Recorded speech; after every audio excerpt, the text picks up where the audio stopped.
came in, some of this may, the previous hour may kind of skip you over, but hopefully a lot of you guys are in here from the previous one. We're going to continue on part 2 of this.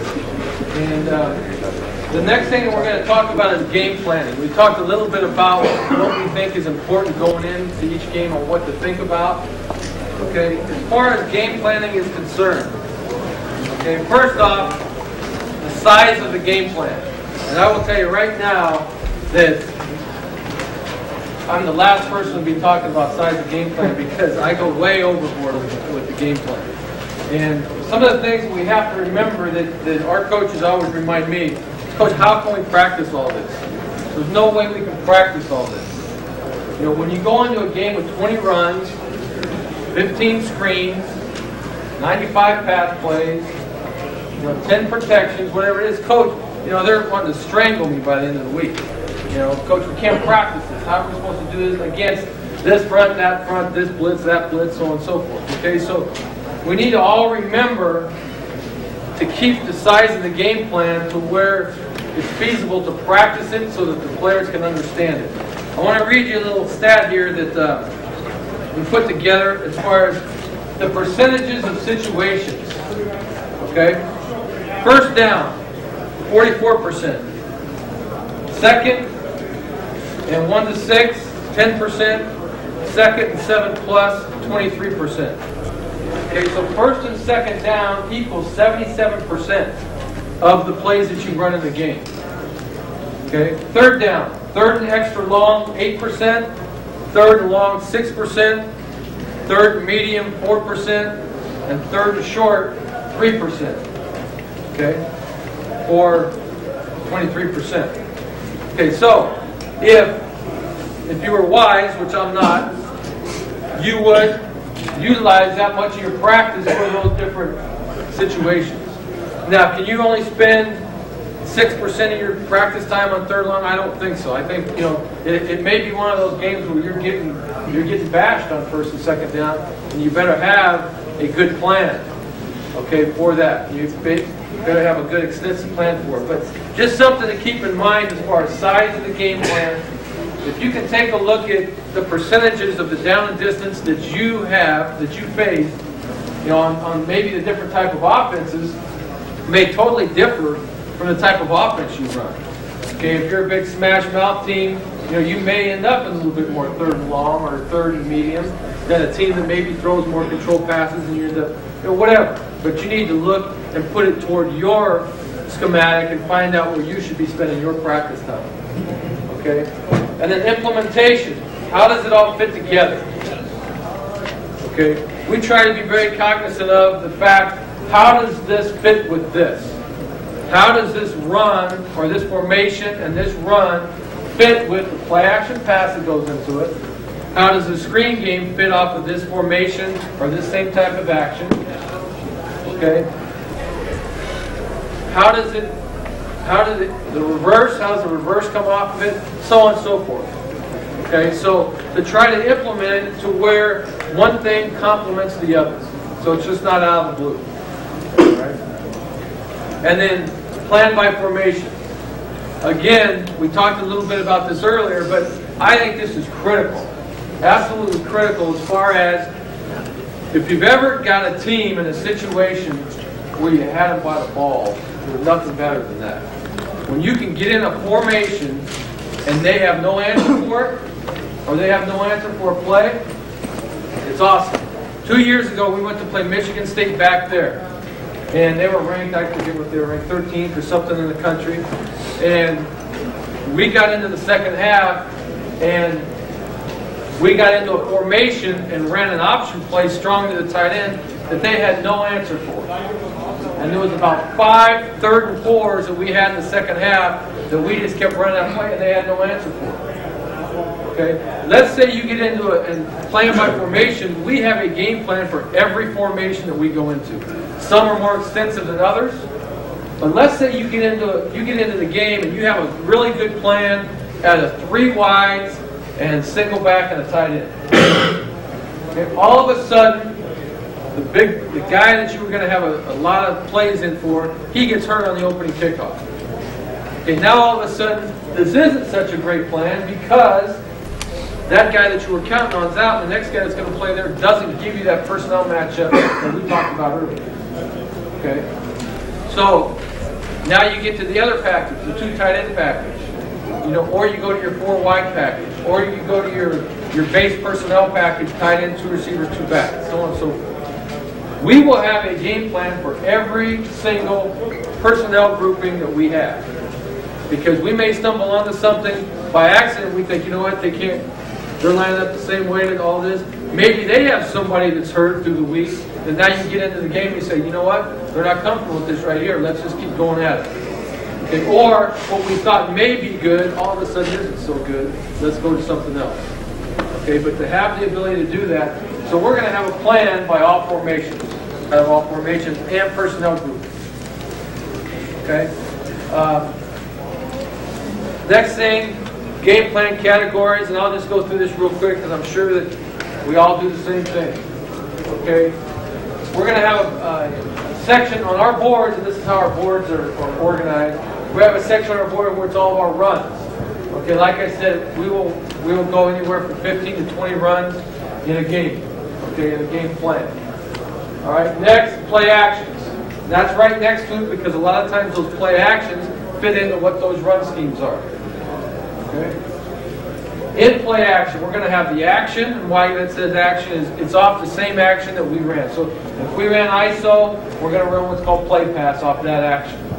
Okay. If we're running stretch, and we run stretch pass or whatever, okay, it's going to be off that action. Okay. Next would be boots.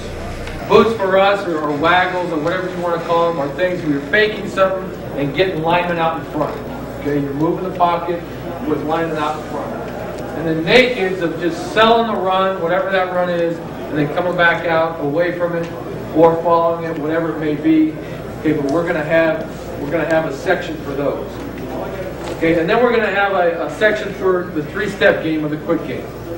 All right, and of all the different formations, we're going to put all the 3-step game in one category. Okay, and then our drop back passing game, and it can go by a lot of different protections. We utilize a lot of different protections, but our 5-step drop game and our 7-step drop game, we're going to have all our drop back passes in one category or in one column on the board. Okay, and then we're going to have our movement section. Our movement is our turn protection, which if you ever see us play, you will notice a lot of turn protection. Okay, we half roll, we full roll. Okay, I'm a very firm believer in changing the launch point for the quarterback. It does a lot for you offensively. I truly believe that. Okay, so we're going to have a pretty extensive column of movement. All right. And then our screen game, we also have a section for all of our screens. Now, how we go about this, like with our screens, we have a master list of screens, which is 2 pages long. Okay, there's probably, I don't even know how many. There's probably 35 to 40 screens on there. It's 2 pages long. Okay, we will take each and every one of them. When it's time to prepare for screens, we will look at each one of them. Okay, widescreen, how's that? How's dual screen? How's thumb screen? How's flow screen? How's whatever the screens are. Now, when I say 35 to 40 screens, flow screen could be run from many different actions. Play action, rolls, whatever. Okay, so those are all incorporated in there. How to run all these different screens. So we're going to go down the whole list. We're going to see how it matches up. If we think this would be good, but we need to tweak this. Okay, like let's say we're running a screen, and it's a screen where we crack the wide receiver. Right? But they're playing a hard roll corner. Okay, so instead of cracking the receiver and letting that corner come up and blow the screen up, we will call clear. So we will exchange the guard with the receiver. So we'll have the receiver take this, and instead of cracking, we'll take the guard and let him get on the inside back. Okay, so we may tweak things here or there as far as that's concerned. All right, but we will have a whole section for screens. Short yardage, we'll have a section for short yardage. Goal line. Again, we probably practice way too much goal line, but if you ever get in a situation you don't have it, then you're lost. But we spend probably too much time running goal line during the week. All right, but it's necessary. Okay, our shot plays. What are the plays where we're going to take shots? from all over the football field. Coming out, we're on the 3-yard line backed up. What kind of shots are we going to take down the field? All right. Going in, like that chart I showed you last time from the 40-yard line. What are our shots that we feel like are going to put us in the end zone? All right, so we will have a shot category to know how we're going to get the ball down the field.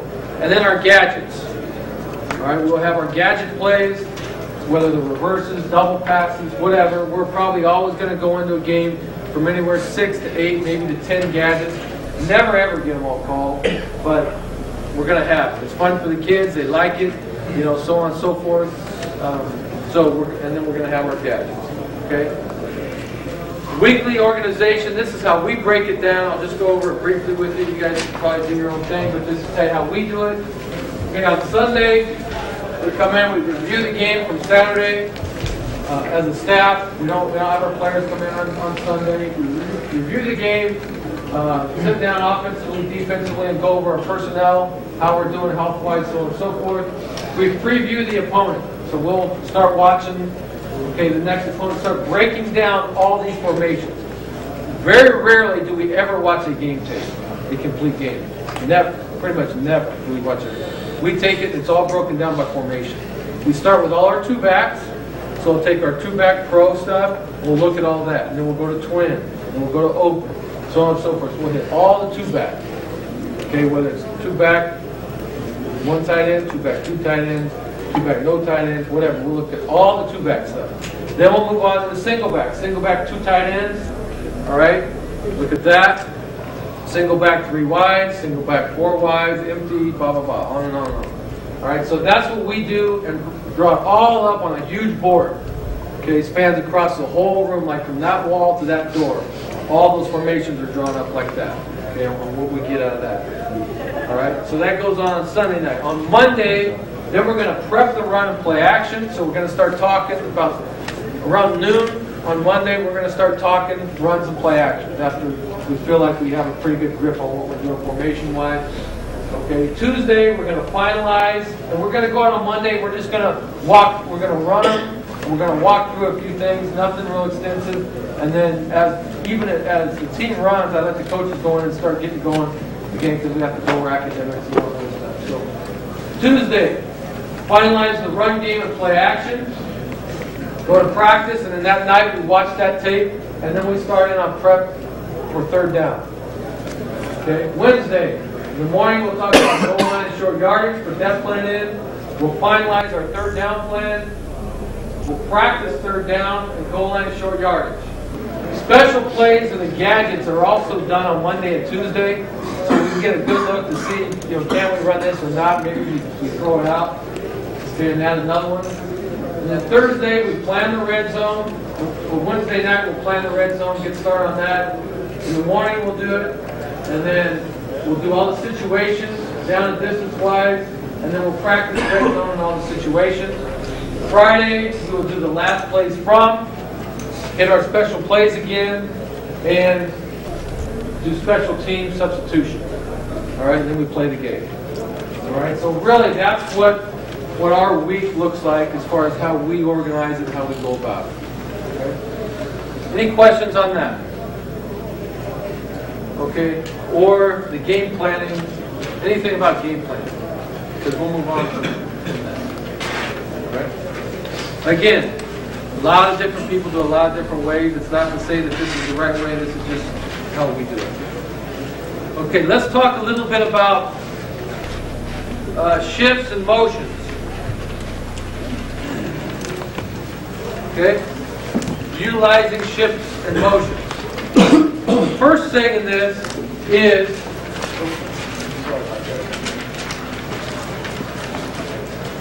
okay, I'm a fan of shifts and motions only if it benefits us. Okay, not into doing it just because it looks good or whatever.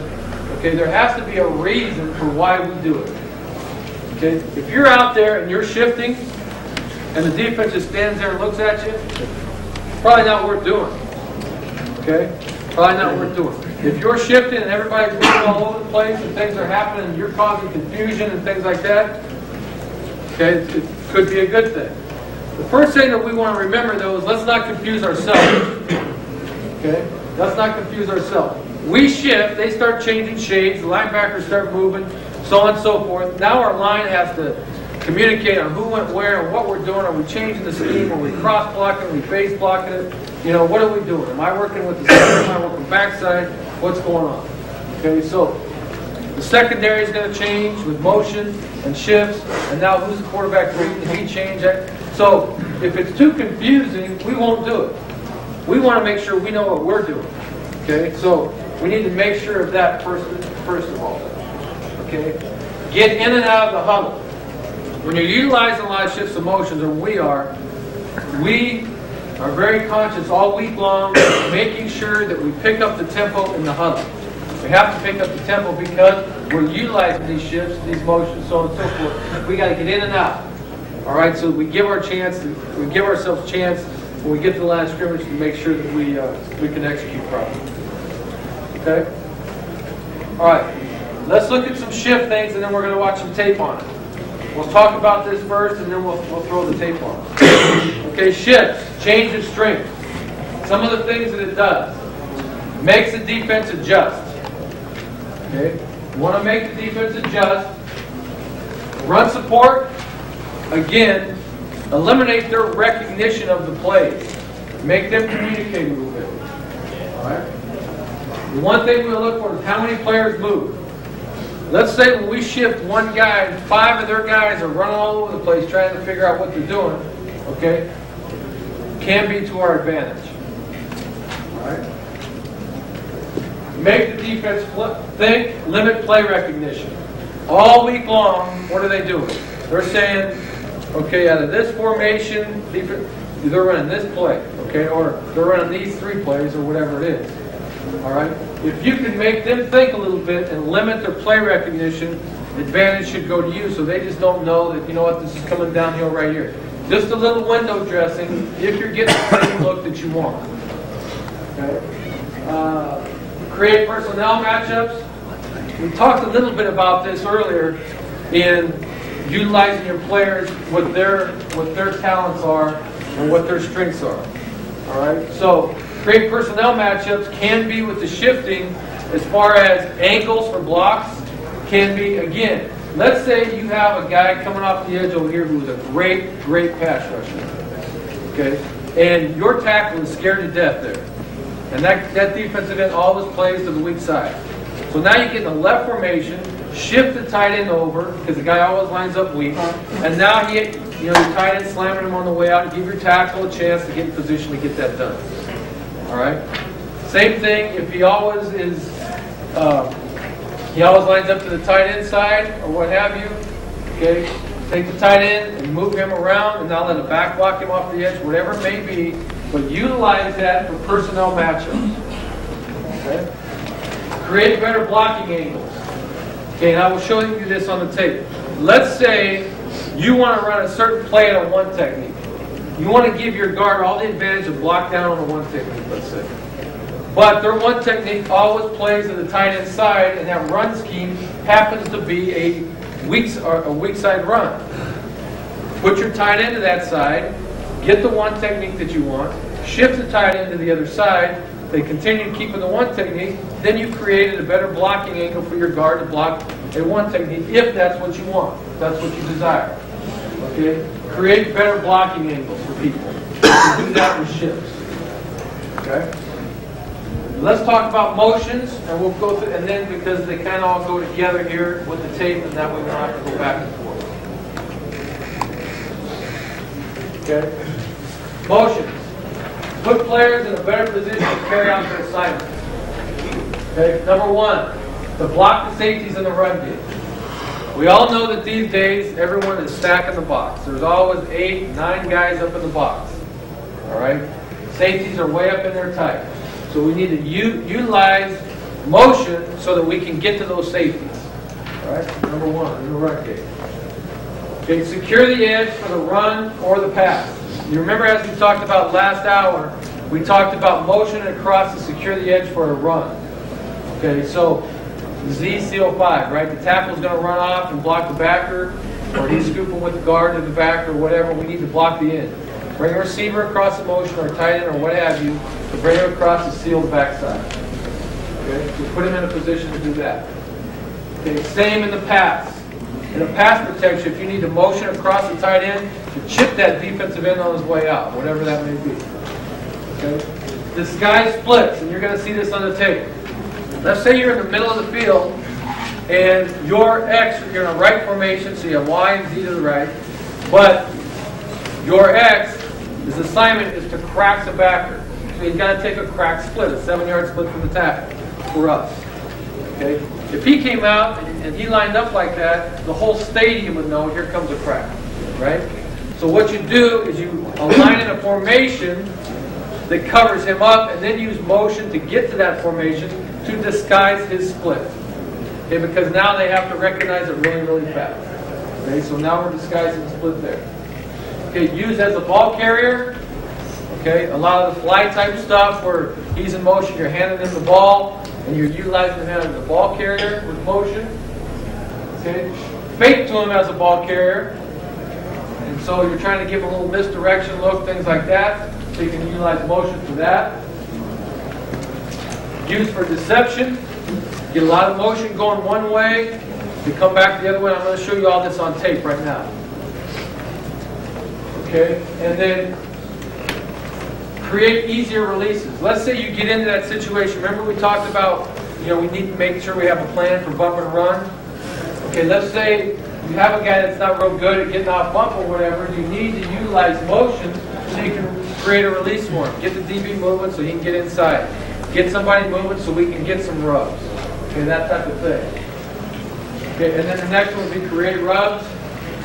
And then use as a coverage indicator. And this is real important that as people are motioning across the field or short motioning or whatever, sometimes you can use it as an indicator, whether it's zone or man. If guys are running across with them, if you're going to see zone, you're going to work it this way. If you see man, you're going to work it this way. Okay, so use it as a coverage indicator. Okay, so we're going to watch tape on all this stuff right now. Anybody need to write anything else down there? You okay with that? Before we put the tape on?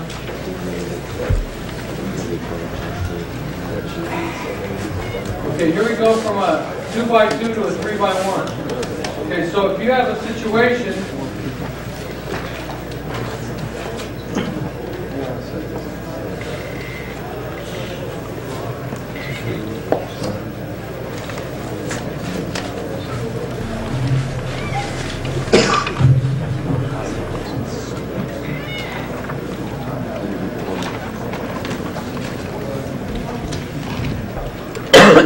here comes a Z, and he's going to stack and end up right there. Okay, so we'll put him in different positions. Left one edge, tight. R4, 840 Z loop. All right, so R is over here on the edge, and now he's motioning across to the 4. We know we're going to snap the ball right at the 4. So it not only tells where the receiver is going to end up, it tells the quarterback where the ball needs to be snapped, so that he can have a pretty good judge of what's happening to it. So now the quarterback isn't memorizing. Well, on counter, I got to wait for the back to get there so he can cut off the backside. On Z loop, I have to wait for him to get here. They're not memorizing things. They know exactly where the ball's supposed to be at all times.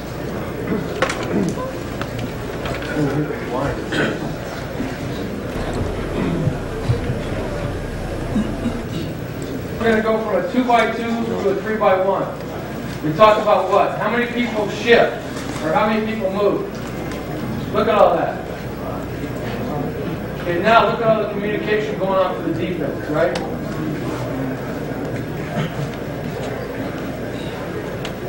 Okay, so we moved the tight end. Look at all that's going on back there. They're not even looking, they're trying to see what's going on and communicate what coverage it is. Okay, that was from a 2x2 to a 3x1. 3x1 to a 2x2. Again, look at it. All these guys are running around, having to try to communicate what's going on.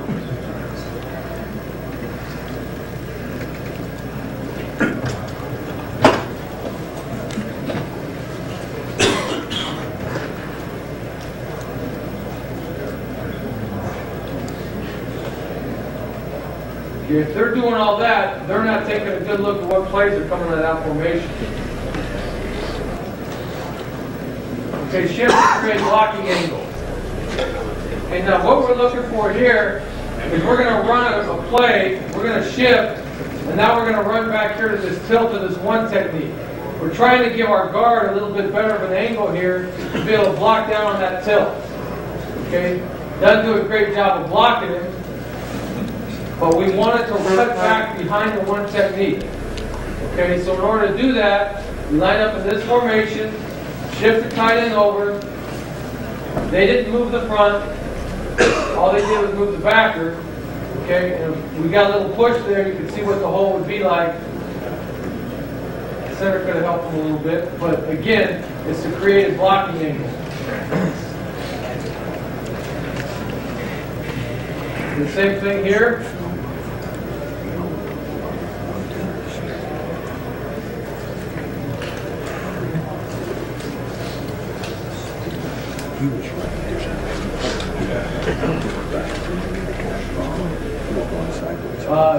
No, we have not. We've not been close.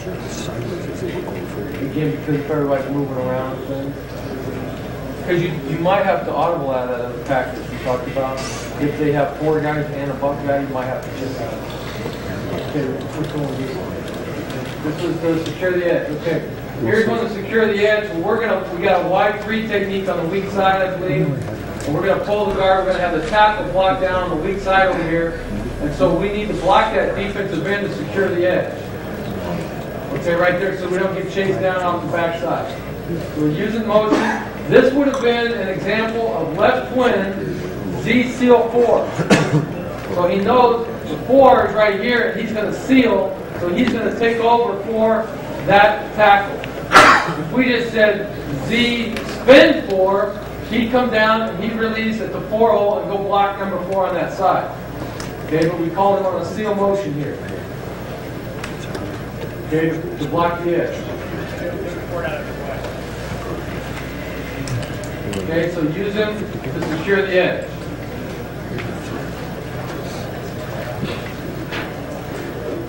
Okay, here's another one to secure the edge in the pass game, where we're going to half roll and throw a screen back over here. But if we get any pressure off the edge here, he's got to check the edge to release. So we're going to spin motion him there, put him in a position to check the edge, maybe with everybody coming, so he can block it so he can get the screen on.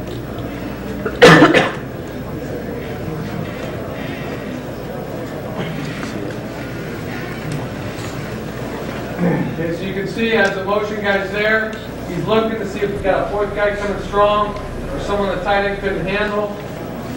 He's checking the edge and he's release. So he's blocking the edge in the run game there, and he's securing the edge in the pass game.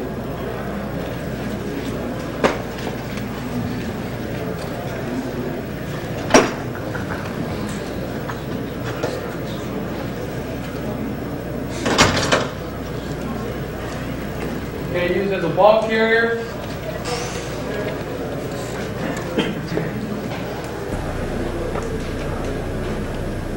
Okay, got man coverage here. We're going to get a running start here, run some fly. Okay, get him in position, formation him, and then use him as a ball carrier. This is in the Holiday Bowl a couple years ago against Texas.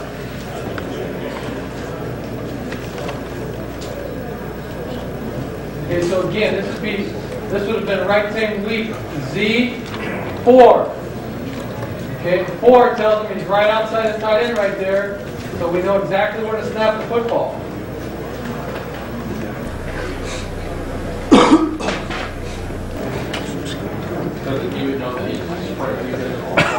Yeah, he knows he's a ball carrier. He's hitting it on the run.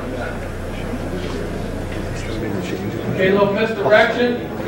We should have a couple of these on here. Sometimes we'll use the outside receiver with the motion, depending on what we're getting, or the inside receiver. So now we want to hit him here, get the fly going the other direction, and then toss. So we're using them as a misdirection play with some motion.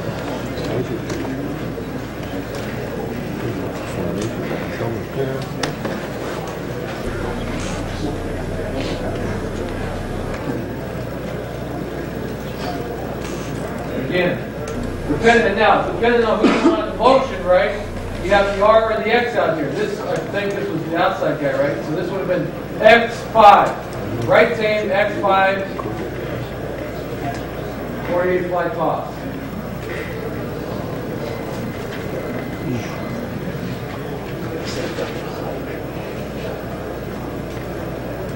Okay, now motion with the other guy. Okay, now we want the inside guy to go. Okay, because we get an extra wide split out here, we're going to get a short edge here, maybe. Okay, now that's the R receiver. So it's right aim, R5, 48 fly toss. So you're just telling who to go and where they're going to.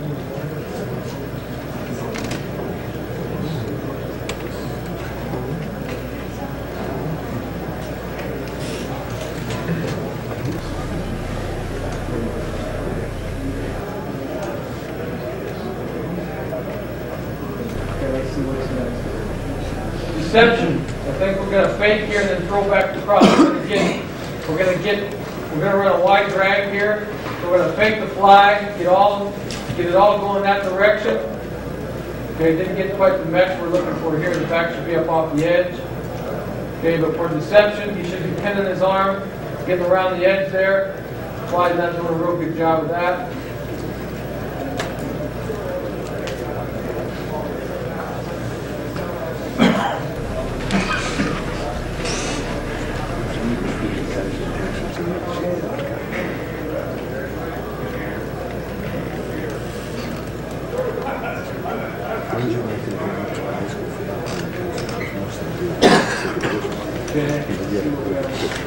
Okay, here.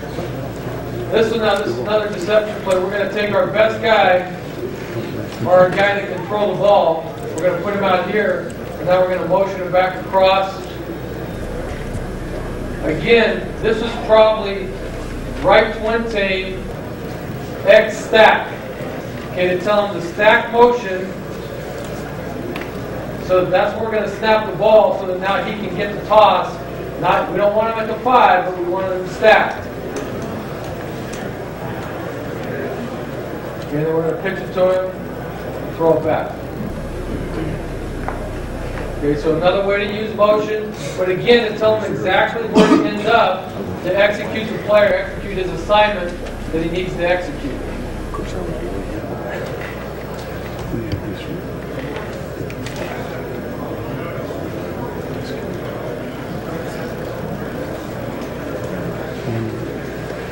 Okay, to create a release. Again, this is against Texas. They're a big man-to-man team. A lot of bump and run.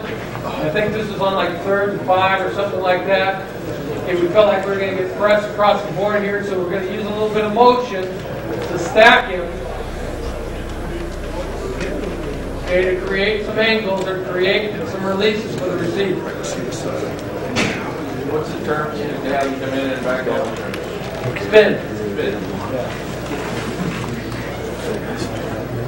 I'm going to see the rest of it. And Seal was the one off the edge where he kind of blocked from the sun.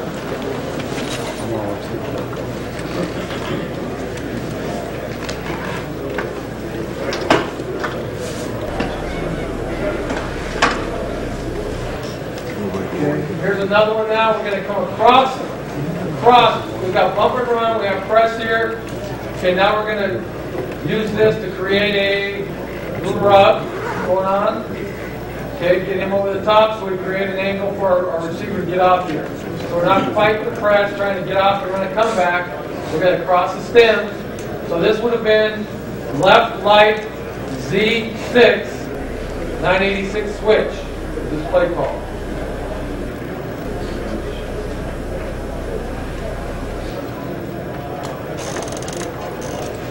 Okay, so again, to create, get off bump, create a little rub.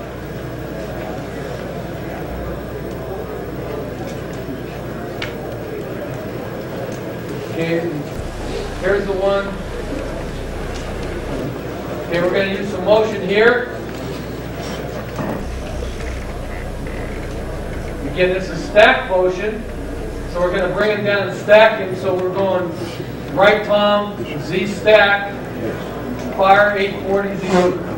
Okay, so we're getting a couple rubs going on here. We're getting 2 rubs. So no matter how they adjust it and switch it off, we're not going to be able to cover the back. Okay, we've got the first level. If there was a first level player, we're going to be rubbed there, and then we're pushing up to have the second layer rubbed there.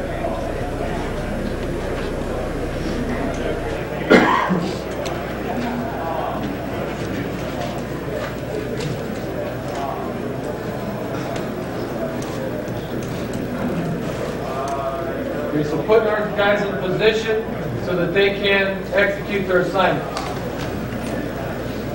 Okay, here's another example of a rub. This is left hand and tame, Z stack, 840 Z loop. Okay, so now he's stacking to create and to get in the position to get the rub on the inside guy.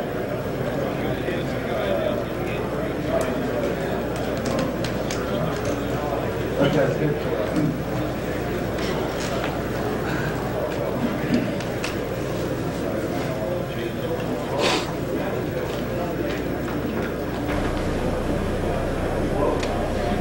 Okay, so the point of this is you're putting the guys in a position where you exactly want them and they're not having to memorize it. Okay, your terms, block and safeties.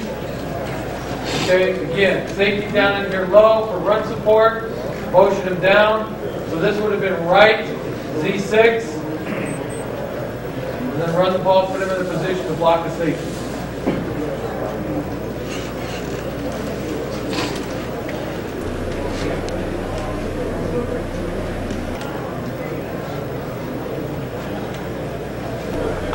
And then to disguise the splits, remember what we talked about.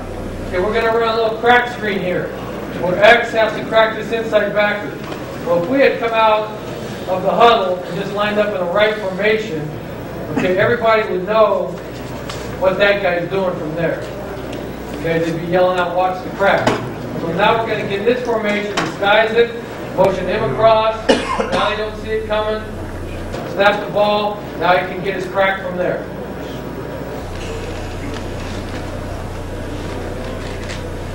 Okay, so that's utilization of motion to disguise a split. Okay. I think the next one is a coverage indicator.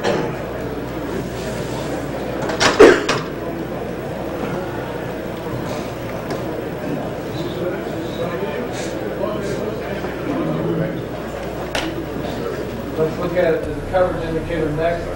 Yeah, here we go. This was in the Sun Bowl a few years ago. Okay, so now we're going to go stack motion here.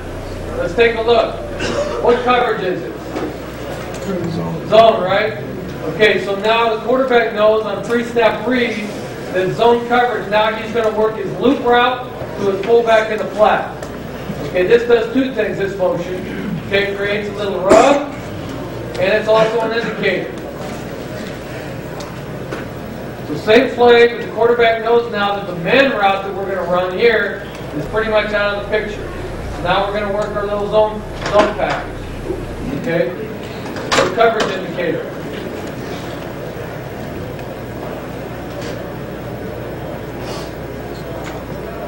Okay? A little bit later, this is for the game winner, right here. Pre-snap looks intelligence man anyway because of what they're doing. But now, okay, now it tells the quarterback man coverage. You guys run it down with them. Okay, now his first look is to work the man route, which is the flag right here. They screwed up the switch here. We got a guy wide open, but now the quarterback knows where the first look is. Okay, so using motion as a coverage indicator. The quarterback knows exactly where to look for his first look. Okay. Any questions on that? On motions, what we do to utilize motion shifts, anything like that? Yeah, Coach, what's your numbering scheme for weight? Say that again? What's the exact numbering scheme for weight reduction? How exactly do you define where 6 is and where 9 is? Well, 4 and 5 are off the tight end or tackle. Okay, 6 and 7 would be split the difference between the tackle and the wideout. Okay, and then 8 and 9 would be all the way outside. Okay, pretty simple deal. And then the stack motion, the spin motion, and the seal motion. Seal kind of tells them where they're supposed to be and tells them an assignment also. Okay, so that's a little bit about that. Hope you guys got something out of that. The next session we're going to have is about quarterback development, and we're going to be able to break down some quarterbacks that you're probably used to seeing, that some guys you'll recognize, and we'll talk about quarterback development. Okay, so again, thank you very much.